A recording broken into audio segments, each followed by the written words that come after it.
Hello there, lovely people. This is me, Ashley, sending my love to you from whatever reality I'm in today to whatever reality you find yourself in. Well, we've had a little bit of a breakthrough. Something a bit weird happened.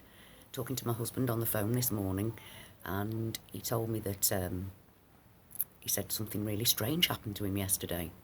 So I said, yeah, go on. Now, bear in mind that my husband isn't full like me. He hasn't got a head full of magic. He's like a 6'1", like old school English bloke, and he's not one to flights of fancy, let's say.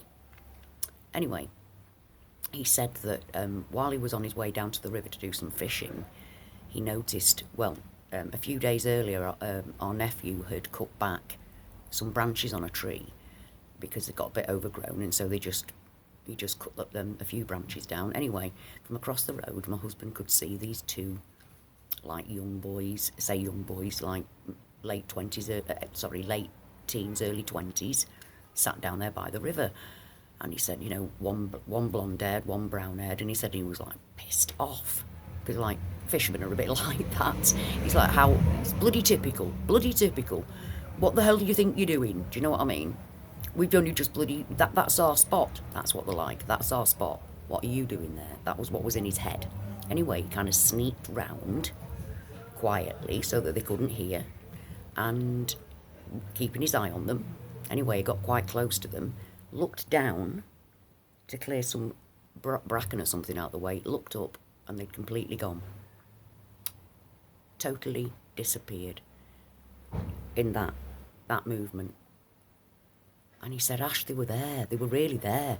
And I went, oh my God, I can't believe it. I can't believe it. You've seen weird shit happen. You've seen your own weird shit happen. I said, Steve, that was reality. That was a different reality. You do realise that. I said, in their reality, they're still sat there. And he said, well, I don't know what the bloody hell it was, but it was. I can describe them to you now. And he kept saying it. And I said, look, Steve, I believe you. I said, you know what I'm going through. I said, you just saw a different reality. And he kind of agreed. So I said, look, you know what I'm going through. I said, none of us know what it is or why. I said, but they were there. I said, I believe you, Steve, I believe you. They were there. And from that to that, they'd gone. And he was saying, but I was trying to I was trying to be logical about it and trying to think about how maybe they'd hidden from me, but I would have heard them hiding, or if they'd have climbed up the bank, I'd have heard them climbing up the bank. He said, so there's no way logically you could explain it. I said, no, you can't explain it logically. That's because reality's changing. And he kind of agreed. I said, look, now you've seen that, you'll probably see other things. I said, but I completely agree with you. I totally agree. You did see them. They were there.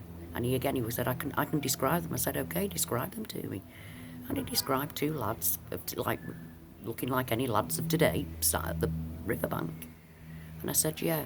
I said, realities might change in front of us. I said, but people are still wearing the same clothes, looking the same. Everything all like that's the same. I said, but, I mean, I didn't say that people change because I didn't want to upset him because he's one of the people that changed. So I didn't want to go quite there yet, but, oops, wow. He's actually seen people that were there disappear before his eyes.